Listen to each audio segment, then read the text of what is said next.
Mel, lovely to have you here with me today. Thank you so much for joining me bright and early here in Melbourne, fellow Melburnian.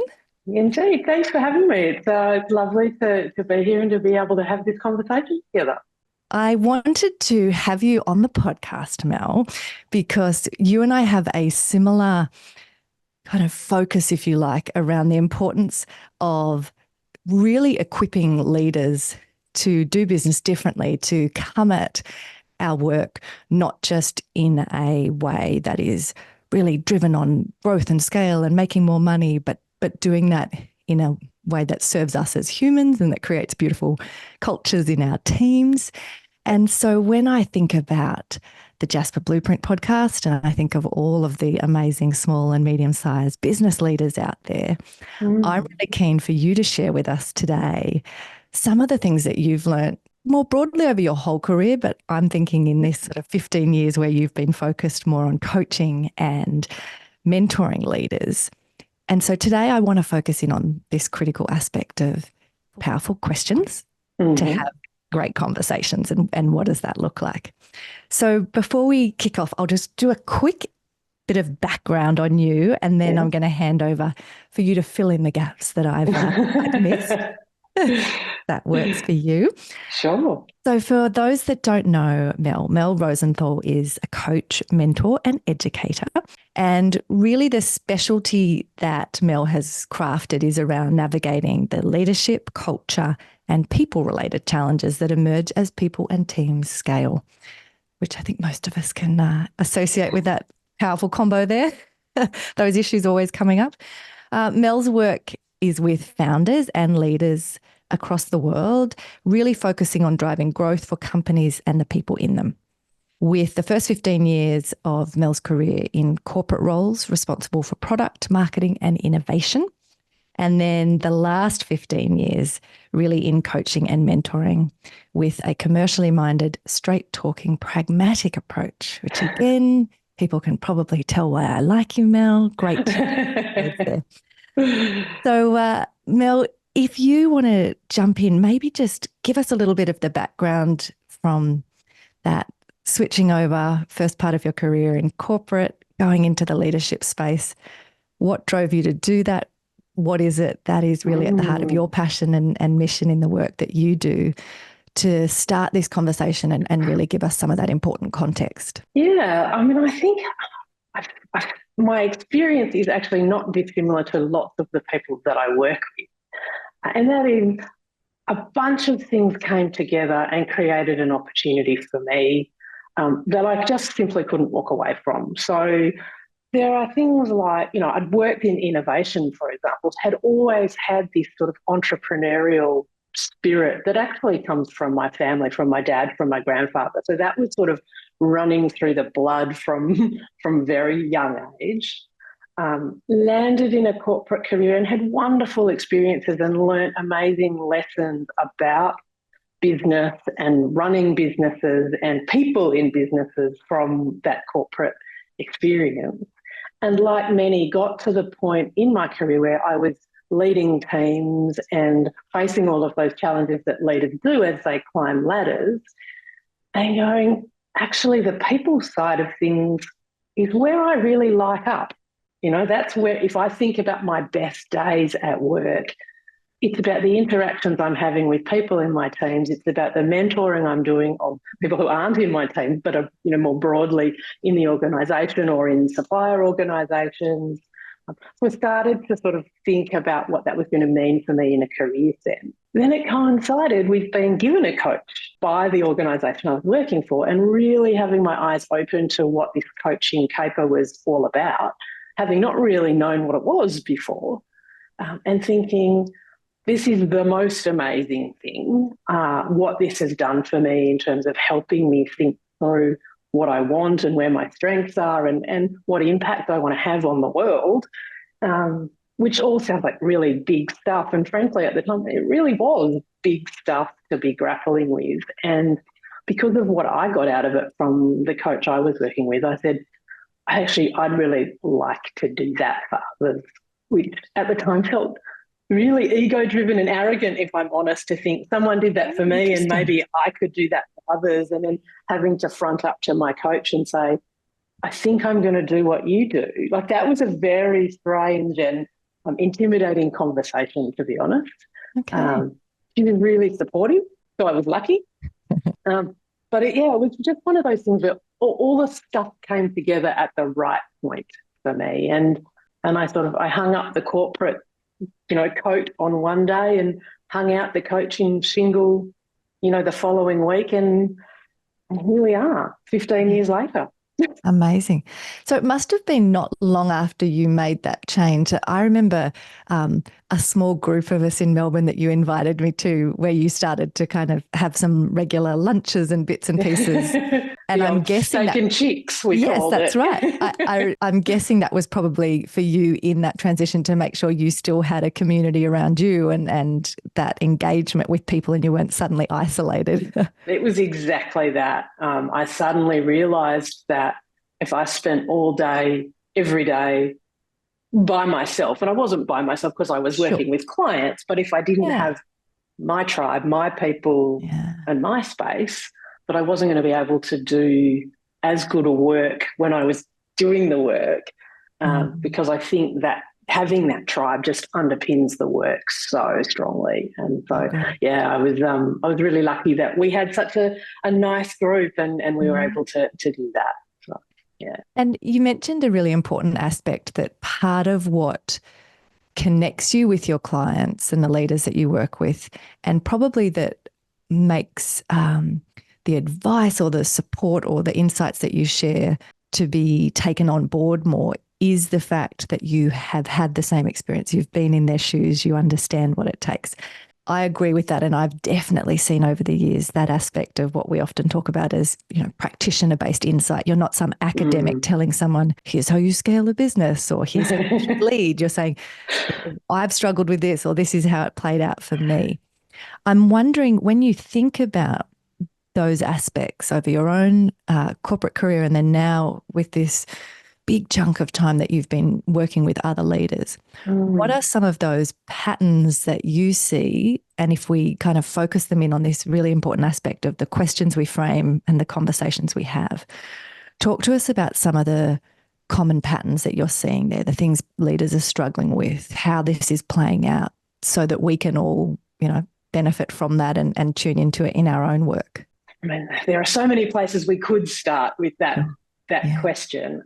I think one of the places that's worth starting with is for each person, taking that time to think about, what are the inputs for me to, we'll call it peak performance or being at my best, or what do I need in place so that when I show up for others, I show up as my best. Because there's so much focus for leaders, I think, on whether it's serving others or being the leader for others, which is really important. I don't want to diminish that in any way, but it is it's a cliche, but it's you've got to put your oxygen mask on first, right? And so it's what are we all doing to look after ourselves so that we can show up for others?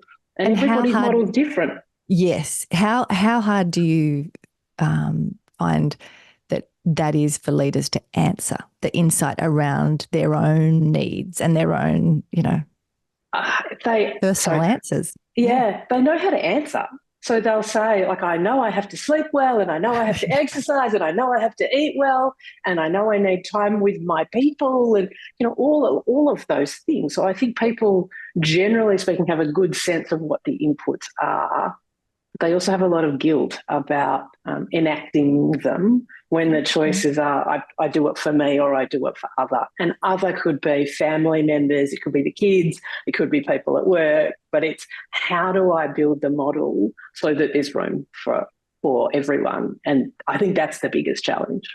And what about, like, when you give that aspect of, they can give an answer quickly on the general or generic kind of things, like you said, of the, I need to move my body, I need sleep, I need hydration, like all the go-to answers. Like, yes, you can answer those, but the aspects of the more personalized or specific to you answers to those questions? Because I think I'd be curious to know if this has been your experience, but often when we have for our whole lives, because usually people who are in leadership positions, you know, this has been a pattern since you're a kid. You've always sort of stepped forward, had the answer, had the solution, you know, taken charge of the situation. When you've kind of got that pattern and created almost the persona and the identity around that, it's sometimes really difficult to get into the specifics of, yeah, but what does that look like for you? Or maybe that worked when you were in your 20s or your 30s, but now it doesn't work in your 40s,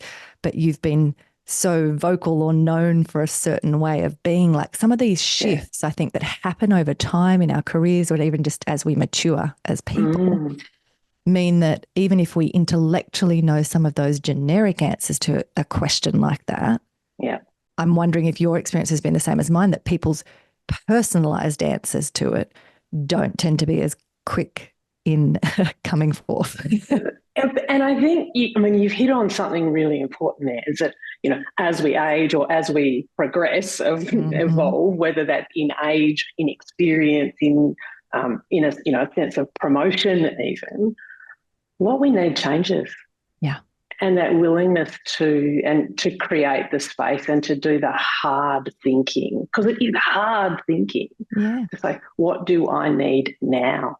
Because what I needed yesterday, to your very point, what I needed yesterday may not be what I need now. And every time I change jobs or every time I move house or every time something else happens in my life, maybe there's a shift that needs to happen. Yeah.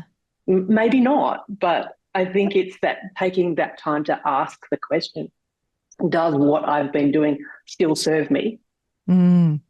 How do you, you know, it comes into this same aspect of having the aspect of great conversations and the richness that is around a genuine conversation. Part of that role as the leader is actually you modeling the ability to say, you may notice a shift now because I've always been so vocal, or I've always said this is the way it works, or this is how I operate, and I'm seeing a change here. And so I would imagine that sometimes as you're coaching or mentoring someone through these big shifts, or that you know, the organization is scaling, and so something has fundamentally changed in the context and how they now have to show up, that actually that's a big thing to figure out and learn how to model that and not see it as a weakness or a failure that you're changing what you used to say was the way to operate. And I think part of that, again, I think you hit the nail on the head, which is it's about making it explicit. Yes. There's a vulnerability in that, to be willing to say, I used to do things this way, things have changed, now I'm going to do things this way. Yes. But, you know, that making it explicit, so often I hear sentiments like, you know, they'll notice, they'll see me do it, they'll notice, right? Like it will just be, it'll be like osmosis. Yeah. Right? Like it'll just happen. And I'm like, you know what? Like, think about how quickly we move through the world, think about how quickly we're doing stuff on a daily basis. What are the chances? I love the question. What are the chances that people will notice that you make a small shift in the way you do so? Yeah.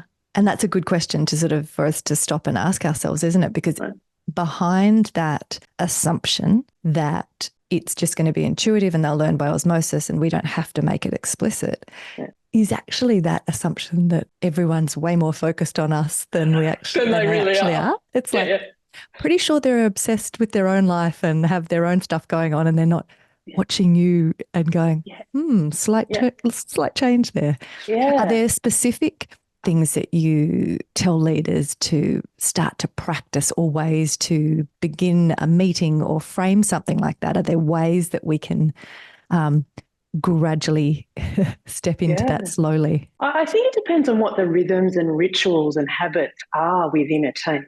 So I don't, again, it's like, not to sit on the fence here, but I don't think there's a single answer to that. But for example, if you have a weekly team meeting Monday morning, lots of teams do, they come together, what space are you creating for talking about how you go about things, about what's happening in your culture? And maybe that belongs better in a monthly meeting or a quarterly meeting than it does in a weekly meeting. At the same time, if you go, the shifts are usually small that then accumulate into something big. Yeah. It's that, how do we notice the small shifts? The only way we notice is by asking each other what we're seeing, what we're experiencing, and what we're doing differently. So how do you create time in that meeting? And I can hear listeners going, we don't have time. Our meetings are full. We don't have room for that. And all I would say is, I'm not talking about half an hour. I'm talking about 2 minutes, 3 minutes, just to go, did anybody notice anything across the team of note last week? Like, did anything happen that made you go, oh, yeah, like, okay, and that's an interesting one. In to react. Okay, and so going that broad is useful too, because I suppose one of the things that if you framed it that openly, you're not leading the witness in terms of saying, did anyone notice a difference in the way we're interacting with customers, or like something that is okay, I've narrowed it down very. So is that an intentional piece of kind of open it wide? Because again, you don't want to kind of already have put constraints on where someone else might have seen something that you actually haven't observed yet. Absolutely. And I think that's particularly important in hybrid and remote work, because when we're co-located, we see more of the same. So if we're all in the office together, there's a higher chance that what we see is the same thing. It's not 100%, but it's a higher chance than if we're all at home and interactions are binary or interactions are smaller group, and there's less collective observation, which is, I think, why the open question becomes valuable, is to say, what did anybody see? What did anybody experience? And how does this work? So if, obviously different people are at different stages. So when we're in a more established organisation, so we're not a startup, we're not in those early stages. And so to be honest, there can be even more assumptions and kind of patterns of just thinking, well, we all know what we mean when we use that word, or like you at the beginning spoke about some of the aspects of your own work and innovation and your family growing up, and there was sort of all of these aspects. So even if we take a word like innovation, which can mean very different things to different people, how do we find the types of aspects of, like you said, we don't want to just add in extra work for no reason, but how do we sit with either our executive or, the management team and figure out, where do we have these assumptions? Like, where are there questions that we need to reframe, or that we need to actually get explicit about and not assume that we all know or that the team knows what we mean? How do we decide which questions have to be framed anew when we're very much in a rhythm of already working together? Such a good question, and it's really hard. Like, if people are struggling with it, I think, that's when I was going to say that's normal. I don't think there's any such thing as normal, but I think, it's common. It's common. It's difficult to break those patterns, and I think if there's an easy place to recognise them, and I say recognise as opposed to deal with them, but an easier place to recognise them, it's where there's tension. Yeah. It's where there's, something, you're in a conversation and you're just feeling like you're not connecting with the people that you're talking with. It's like, something's not right here about the way we're engaging on this topic. Now, it may be that it's as simple as we disagree on the topic. Right? Yep. So it may not be that there's a misunderstanding of the definition. Yeah.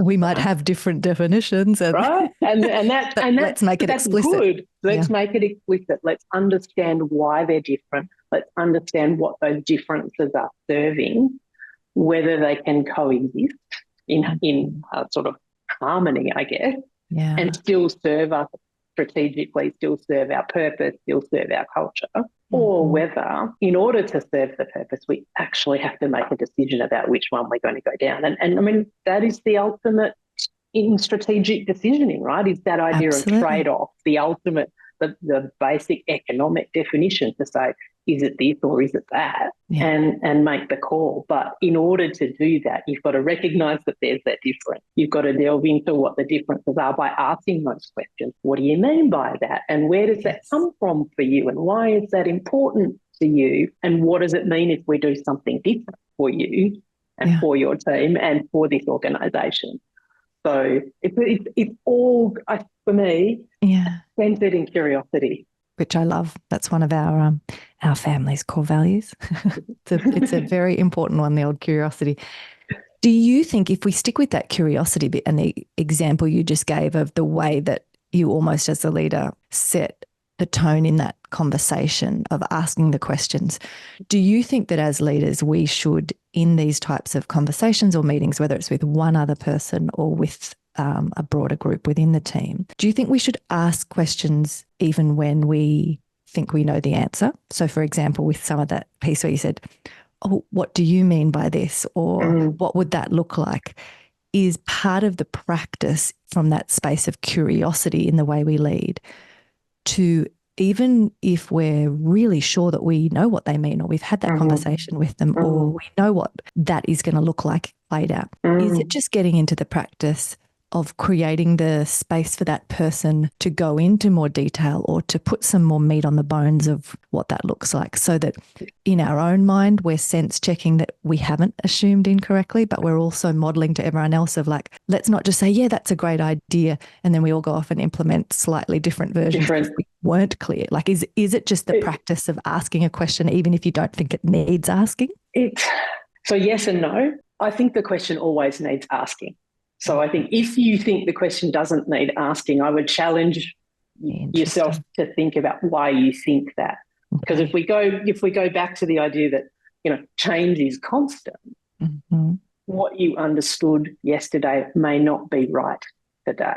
Yeah. And that's why I say, I think, even if you were sure yesterday, what is the opportunity to deepen the understanding today, or to understand if something has changed, or to create understanding for others? Because as the leader, you're not just trying to understand it for yourself, right? You're trying to make sure that everyone is on the same page. And so what are the questions you ask to create the opportunity for everyone to understand, to speak that same language, to use words in the same way? That's one of the hearts of culture, is how we talk about it. And is there also an aspect, I remember years ago when I was running the Difference Incubator, we took a stance where we said, okay, rather than trying to argue with the way people in our space are defining certain words, we're not going to get into we don't agree with that part of your definition or this part. We're just going to, when we use a word, we're going to say, at TDI, when we use this word, we mean ... And it was kind of just that way of saying,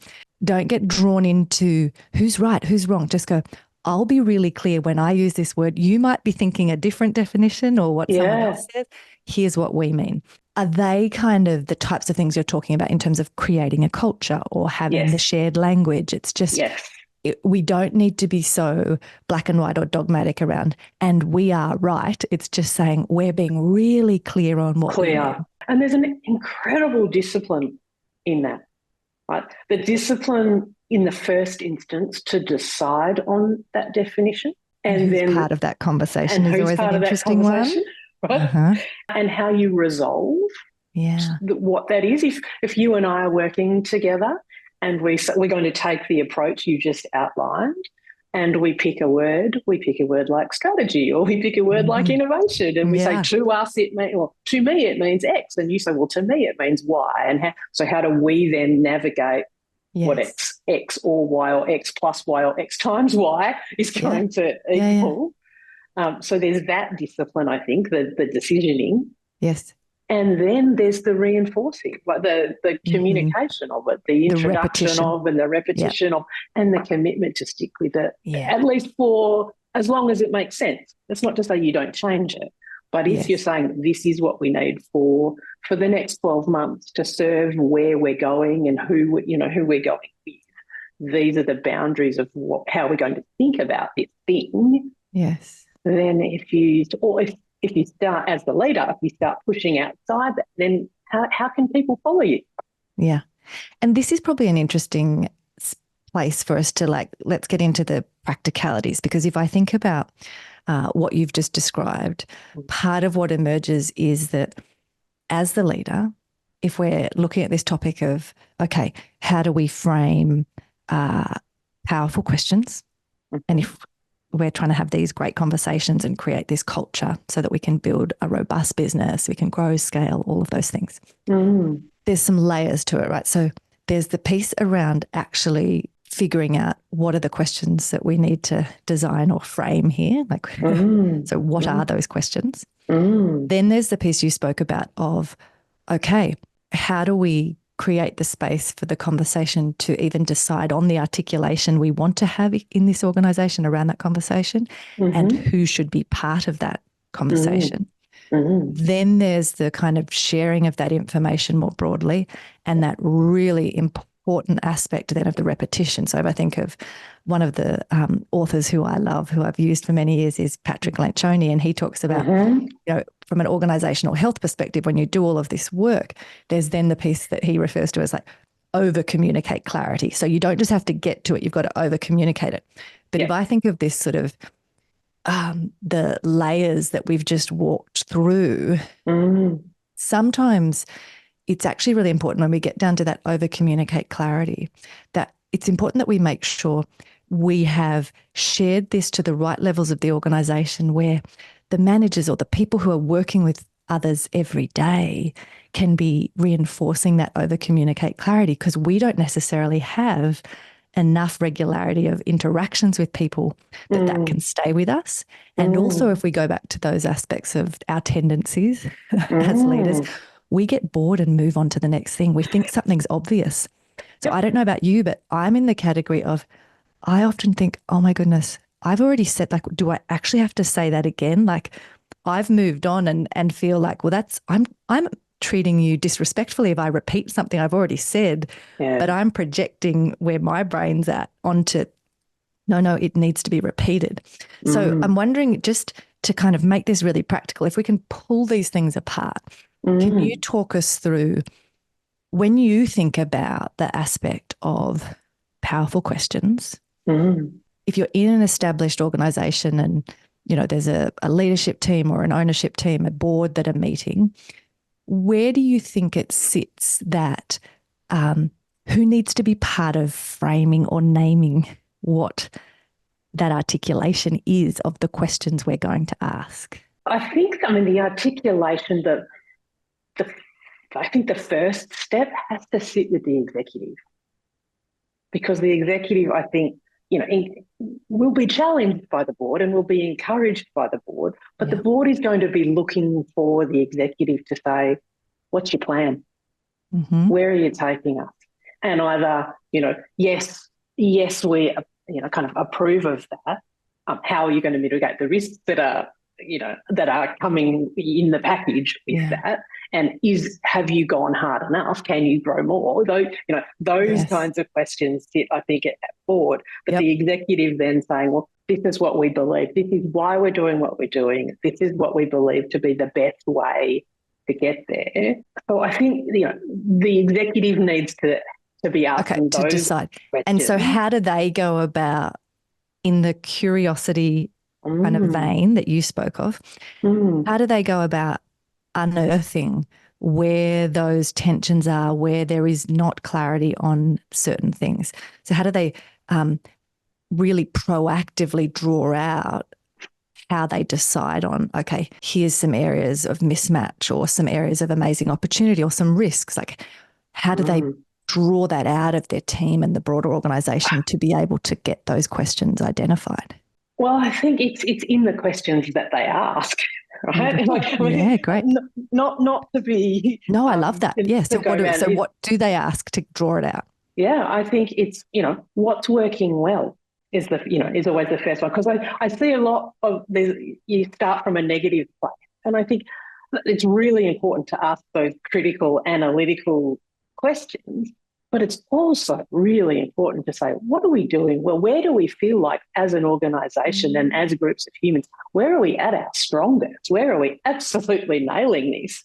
Because I love that. That's the stuff we want to protect and hold on to, and perhaps even double down on, depending on what it is. Yes, or use to inform us when we find the areas that aren't working. Yeah, absolutely. Great. And so, and what is the definition of not working? So what are the things we're going to look at to be the signals for us? And lots of people will say, well, we have a dashboard. We have numbers in the dashboard that points to what is working. And it's like, well, how do you decide what's in the dashboard?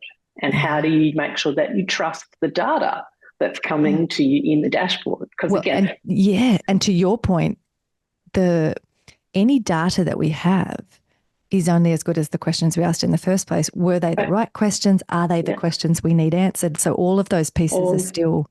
Yeah. So you're right that, again, curiosity is the best word here, but the curiosity to not just take as a given that we're asking the right questions, but to really create that space to start. I like that, from the positive side of what's working well. How do we know? And then drill in from there to identify what those other pieces are. I think you can kind of, you can go up to the 50,000 foot level in order to come down to the detail level. Yeah. So if we're a mission-driven organisation that says this is what we're all about, we're all about curing cancer, then what are the things we will point to say we are investing time, dollars, effort in the right places towards that? What will make us know as leaders that at night we're doing the right stuff? Yeah. And some of that will be the breadth and the depth and And so when you're doing that exploration, so let's say we're the executive and we're with curiosity going in to try to unearth yes, what's working well, but then where those gaps might be or where there's assumptions, and we need to be more explicit about starting to frame some questions as an organisation. One of the things that you talk about in the card game you've created, which I do want to get into in a moment, but you mentioned this aspect of not everyone feels safe or confident enough to ask the questions that matter, right? I want to dig in for a moment while we're in this space of curiosity of trying to unearth what should the questions even be. Yeah. When we think about that really important aspect of how safe our team feel and how confident they feel to ask these questions, you've talked a little bit about culture. We've touched on leadership and modelling and these ideas of how do we demonstrate that it is okay to not have the answer. What do you think are some of the critical aspects that we as leaders need to be more conscious of in our own, unconscious bias, our own aspects around not realising the power that we have in situations? How do we tune in more and, again, be really explicit and intentional about, in this activity of trying to unearth questions, making sure our own team feels safe and feel confident to give us the feedback we need? One of the biggest things, and this might sound odd, particularly for corporate environments, I think one of the biggest things is actually compassion. I would say, in my experience, one of the reasons why people hold their questions back is fear of not being able to navigate the conversation once they get into it. So whether Can you tell me a little bit more? So they're already anticipating that I might get a pushback question and then I don't know how to. I don't know what to do with it, or the person might get angry, or the person might get upset, or a lot of it, in my experience, is less about the content and more about the emotion. Yeah. And having the feeling like you've got the skills and feeling like you've got the confidence and the comfort level to handle whatever might come back at you. Yes. So what does it look like to be compassionate as a leader in that situation? To me, it's about, it's about moderating your own emotion, staying calm, even if, the question makes you mad or really upsets you, or you feel like you've been asked it 17 times and you feel like you've answered it 17 times. If it's being asked again, something's not working. Yeah. Something about the way that it's being communicated isn't working. So the first thing is I would say is compassion starts with curiosity again. I wonder why this person is still asking this question. What haven't I done? Where haven't I made it clear what's missing for them and how might I help them? So I think that's one part. Okay. I think people get nervous when they're asking questions and they don't have that confidence and they flub their words, or the words come out in with a tone that wasn't intended, or things get messy, right? Humans under pressure, under stress, they get messy. And so that idea of being able to say as a leader, I don't think that's what they meant. I don't think that's how they meant it to come across. Like, let's assume good intent. Let's assume they were trying to do something helpful and productive in asking the question. And maybe even give credit that they were being brave to ask the question. Step up. And if you think they flubbed it or that it came out in a way they didn't intend, open the door for them to have another go at it. Yeah. And that's as simple as saying, not sure I fully understand what you mean. Could you ask the question again? Yeah. Right? Would it be okay? Can you reframe it for me? Yeah.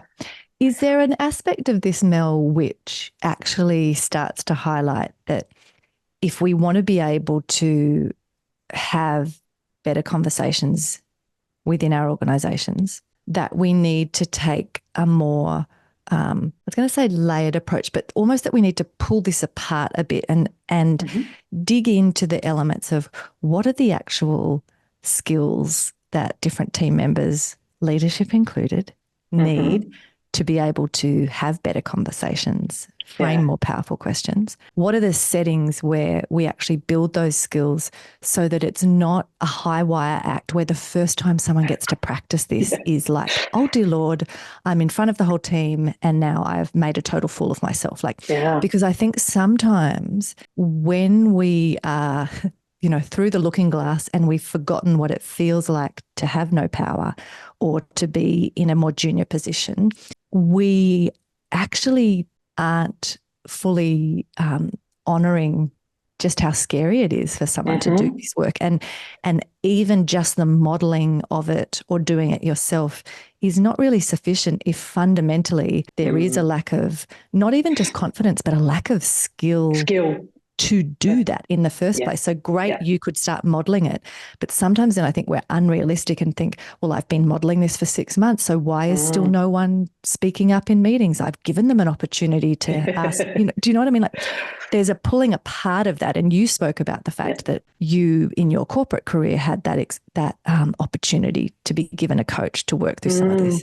How much of this actually just really comes back to that aspect of it all rolls right back to the way that we're creating opportunities, managing, building capacity of our teams at all levels. This isn't just the executive need a coach to help them figure this out.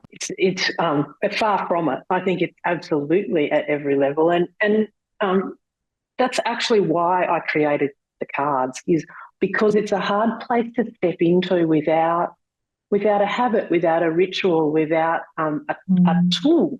Yeah, that entry point kind of thing. The entry point, right, is to say, here's, again, the cards are called 52 conversations. My dream was that where would a team be if once a week for 52 weeks of the year they had one extra conversation that involved asking a question that they weren't asked? Yeah, so we're going to share in the show notes. We'll share a link to the cards. But there was a piece that you mentioned in that I want you to dig in for us a little bit, because I think people would be horrified with this statistic that you share around the fact that 70% of employees are avoiding conversations at work, and then in terms of the cost for that, because again, we often forget people can have the response you mentioned at the beginning where they can say, Mel, I don't have time for another 30 minutes of this, or I can't add this in, we're already stretched. Other piece of information you shared that I was really fascinated and kind of taken aback by was that according to Bravely, every failed conversation is costing the organisation $7,500. So like everything, yes, we're picking numbers and we're looking at sort of certain things, but let's not get too caught up on arguing the point on what the dollar figure is. But that is a helpful piece of, if we just start with that aspect of 70%. So the bulk of people are avoiding having these conversations. And given the piece of conversation you and I were just having around, often that's actually not just from the lack of you creating space for them to have it, but often it's that they don't actually have the skills to have that conversation. Yeah, where do you want to take that for us? So if we look at how many people are avoiding it, what it's actually costing our organizations, and maybe use the cards as the example. So talk to us about how a tool as simple as that gives us an entry point can be a way to start to shift that. So there's a lot of research around the idea that if you can externalize a topic, that you make and by that you mean just not make it personal. It's that it's a general. I mean literally having make it something physical. to point to that is physical. Okay. That makes it so. If you and I are having a conversation, we're about to have a conversation about something that's really difficult. If we've got something on a card that goes down on the table in between us, we're pointing to the card. We're not pointing to each other. We're not creating the stress here. Stress is, and it kind of dissipates some of the tension in the conversation. So that's one of the reasons for having a physical card. Because people say, why don't you do it as a digital thing? And I'm like, because there's a really good reason to do it as a And so what physical that thing. research, you're saying that's even more effective than, say, often we think about scenarios or case studies, or like there's an example that makes it not personal, but you're saying the physicality of something adds an even a different dimension to how our brains problem solve, or is it how our nervous system relaxes? Like what happens? Look, I'm not an expert in that part of things. I mean, my experience in working with clients just talk to us about the practical, like what happens. The practical side of that, I've seen people relax. I've seen shoulders drop. Yes. For example, I've seen colour. I've seen people go in kind of red and blotchy at the beginning of something, and I've seen them kind of return to a more natural colour. So it sort of takes away some of the anxiety or defensiveness of trying to deal with something. Okay. And that's before you've even got content on a card. Yeah, right? I was going to say, so give us some examples. So what are some of these conversations? So we start using the cards and once a week, we're having a prompt to have a different conversation. What are some of the questions that you ask? There's sort of a progression of difficulty in the cards, right? There's some really simple things like a leader that I admire is, right? And so there's an opportunity for me to share with you something about what I value, something about what I appreciate in others. If you're my leader, that's a safe way for me to say, it'd really help me if you were something like this or this or this, without me having to say you're not that. What you lack. Yes. Or could you be more of? Yeah. So here's someone I admire. And the progression goes all the way through to something that's keeping me up at night that I've not known how to talk to you about. Interesting. All the way through to here's a topic I've been avoiding. Like I don't, the thing I wish you'd talk to me about. Which sort of says, I feel like you're holding something back from me, and I feel like it's getting in the way. So how do I open that up for you?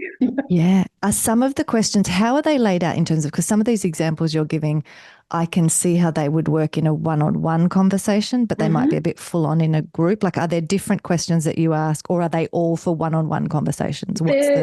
They're applicable, and I've used them, and I've seen them, and I've had feedback from clients that they are using them in both environments. Okay, so you just sort of look at them and you can choose what fits your team, and and where the team is at, absolutely. Because and it was great. Like, I love it when someone who's bought the cards sends me a note to say, we used them in a meeting and here's what was great. And just so you know, next time it would be really helpful if you. Okay. Like we need this explainer or this bit of. Yeah. Okay. And one of my early customers, who I knew personally, so she was really comfortable to give me kind of straight feedback, which was fabulous. Which is helpful.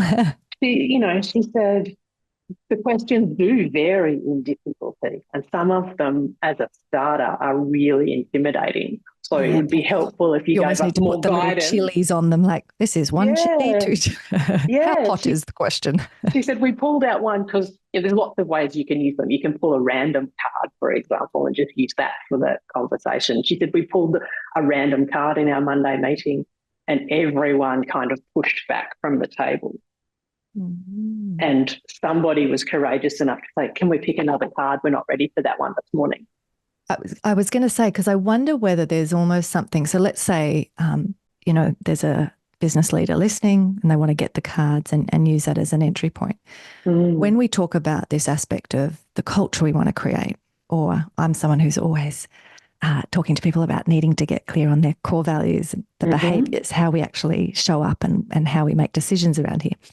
When we combine some of those ideas with this element of trying to use a tool like your cards or like being more explicit with the questions we frame and the conversations we have, and we combine it with this commitment to wanting to make sure people feel safe and learning the skills and being equipped to actually have the confidence to engage like this, is it that one of the kind of setting of the scenes piece with these conversations is to say, if a question comes up, at any point, anyone can say, I'm not comfortable to answer that, or could we come back to that? Or, it's almost that piece of safety requires consent and requires the ability to say, I don't want to answer, I'm not comfortable answering that.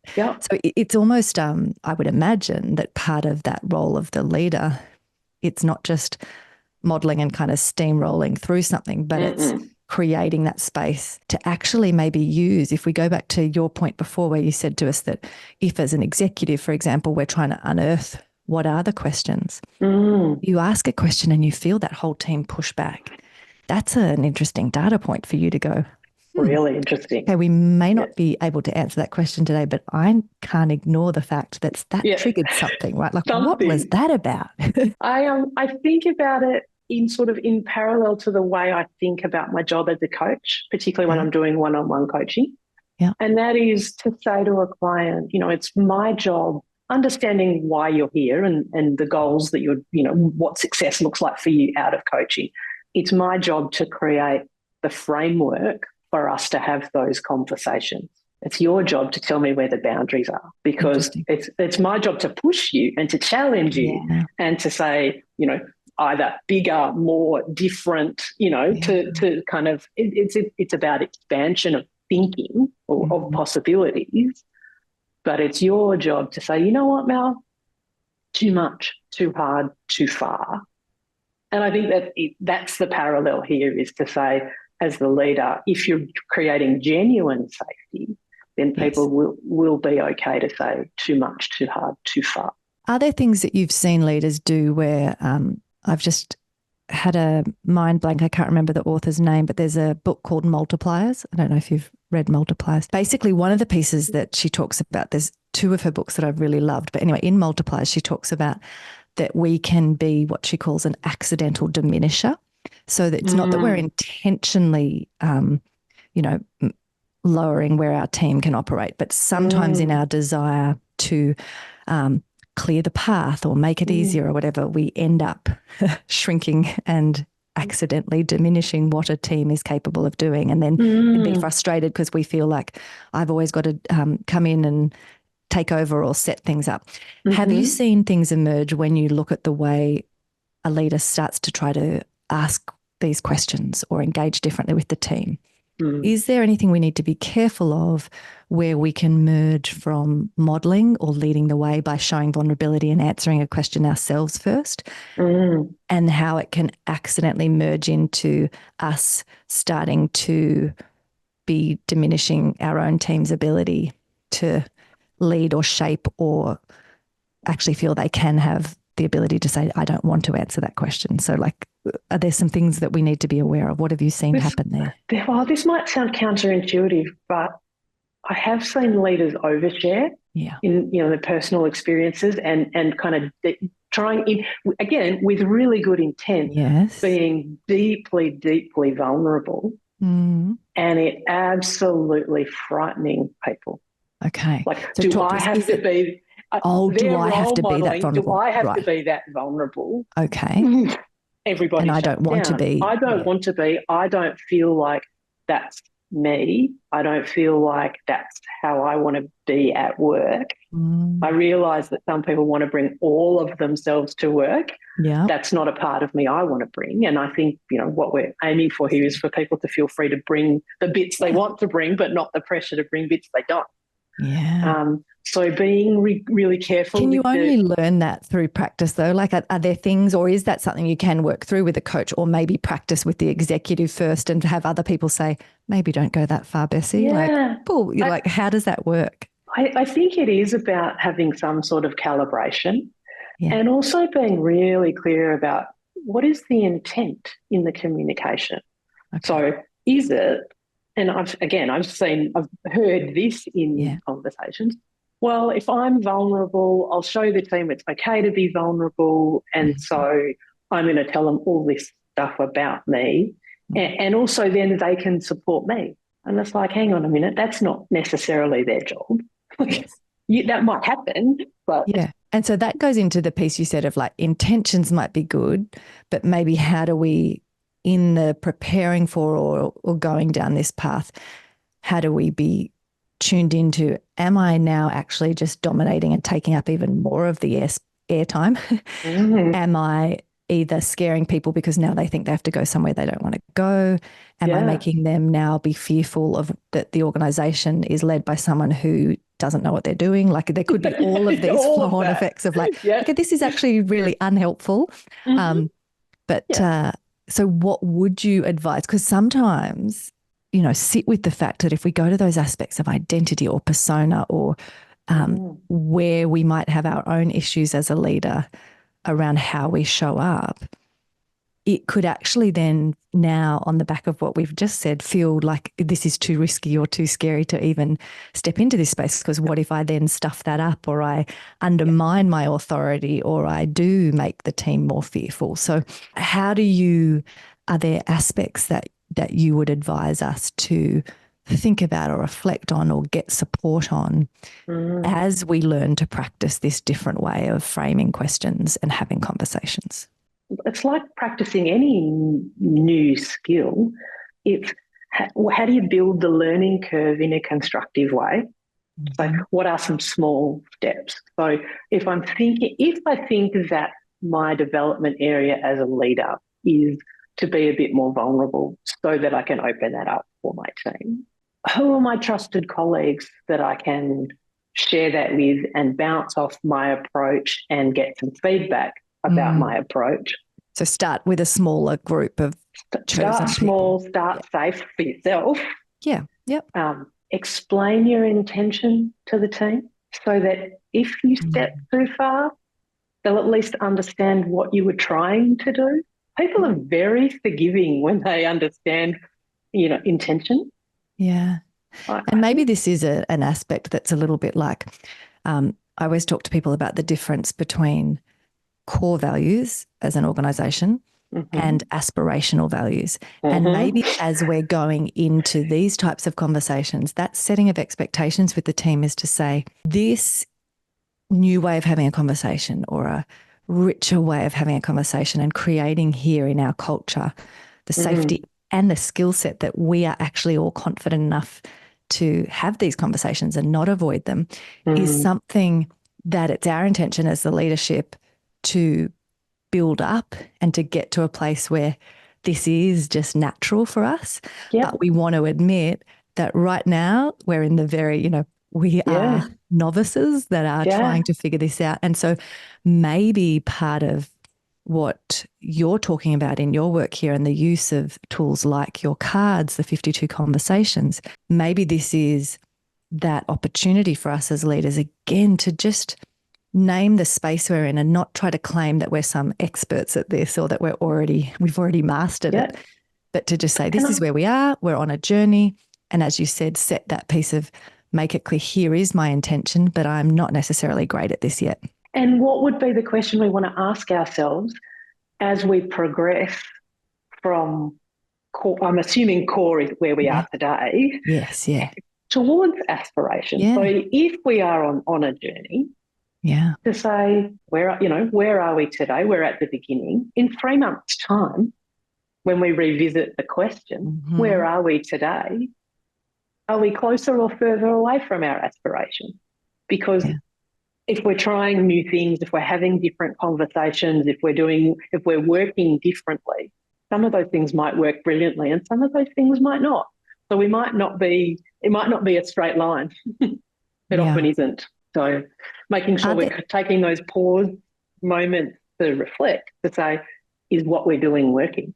I'm wondering if we just maybe think about the aspects related to the questions that we're asking, and feel free to use your cards as the example if there's some of them that are helpful here.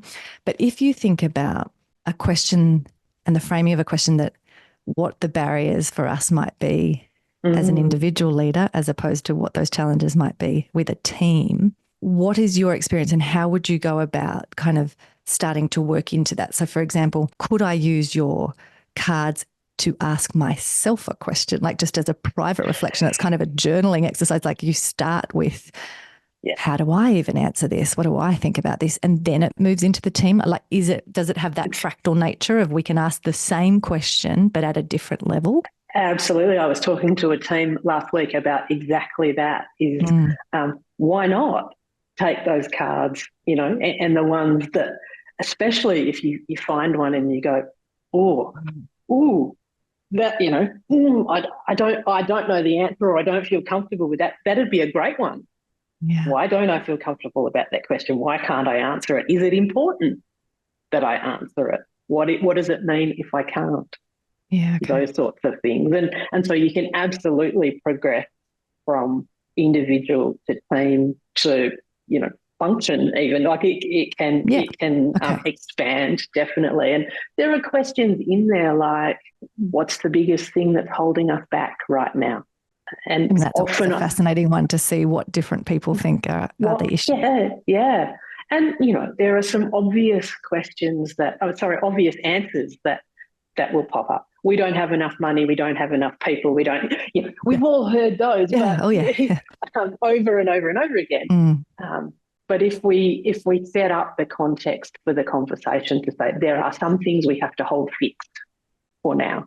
It's not to say we can't challenge for more budget in the next year or for more FTE in the next year, right? But for now, given what we've got and given our aspiration, what's holding us back? Before we sort of wrap up the conversation, just to give people a sense of your thoughts and advice around going into this more and starting to be on that journey towards these becoming more natural skills that you have as a leader. Do you think this kind of exploration is something where we only need to be 1 or 2 steps ahead of the team before we start to kind of be implementing and sharing and encouraging them to do it?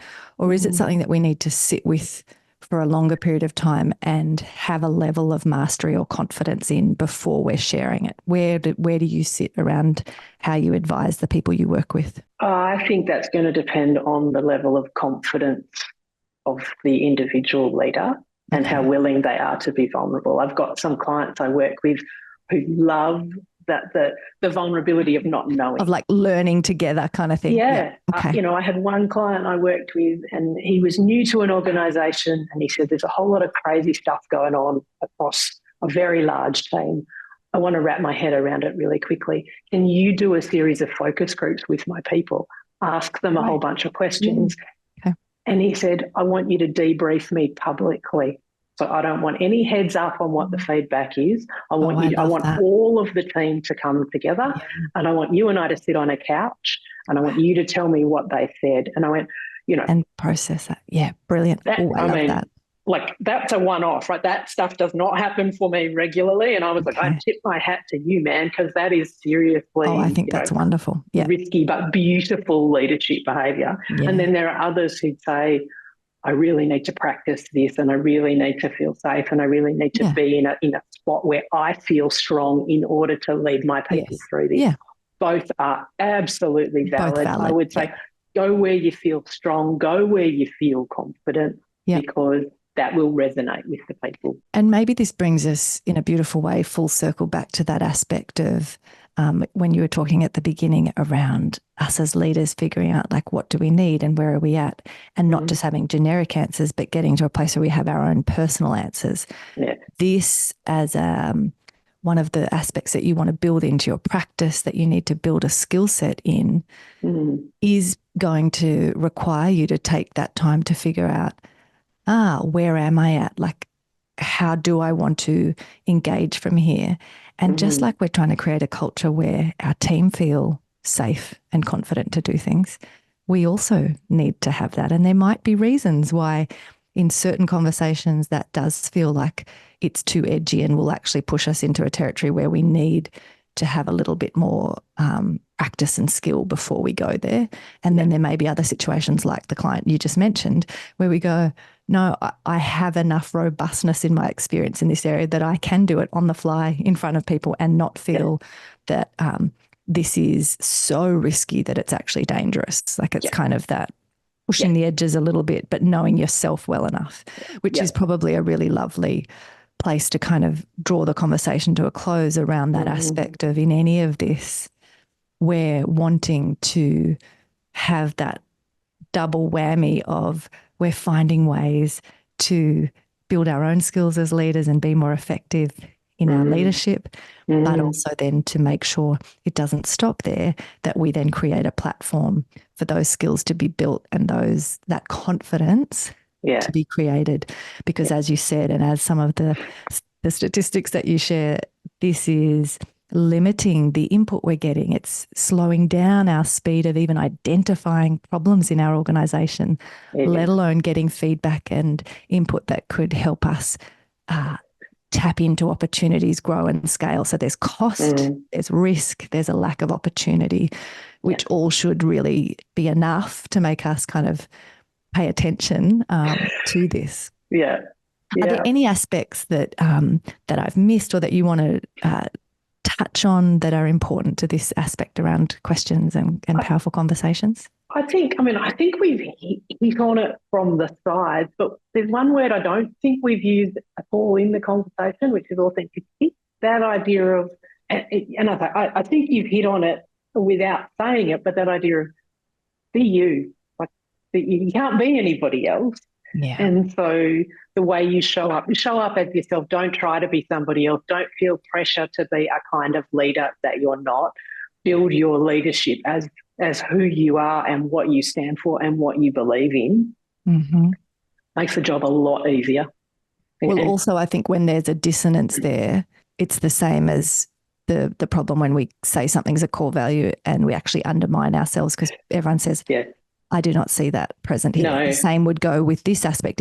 If suddenly you started to be a really emotional, in the way you were sharing the stuff and everyone was like, I have worked for you for 12 years and I've this is weird. You actually won't create trust and safety. You'll confuse people and it'll undermine. So that makes a lot of sense. And there are a million books on how to be a good leader out there. Everyone's got a view on how you should do it. Yes. And I think, if I could leave people with one thought, it would be you decide for you what your version of being a good leader is and go with that, because that's the most important view, like much more important than anything that's in any of those books. And that's what's sustainable and isn't going to lead to the burnout of you actually operating in a way that you can't sustain over time. Yeah. I think that's a beautiful piece to end on, because we often talk about that when we're creating something like the Jasper Blueprint, which is the framework, if you like, that we've created with all those articulations of the foundational elements of your business. The critical piece in our minds when we were designing it was, it's not telling you the answer. It's giving you the frameworks and the methodology to be able to uncover your answers, plural. And it is that personal aspect that weaves together a lot of the things we've talked about today in terms of, so it's getting to an articulation of how to even describe these foundational elements. And it's also being honest with ourselves and our teams that over time those answers might change, that the context might change, or we might be in a different phase of life or have now learnt things we didn't know before, and actually having the the grace and the space to allow that evolution and growth is, I think, one of the pieces that we lose when we don't have an approach to leadership that we are actively showing others that we're on a journey to. We haven't arrived and it's finished. Yeah.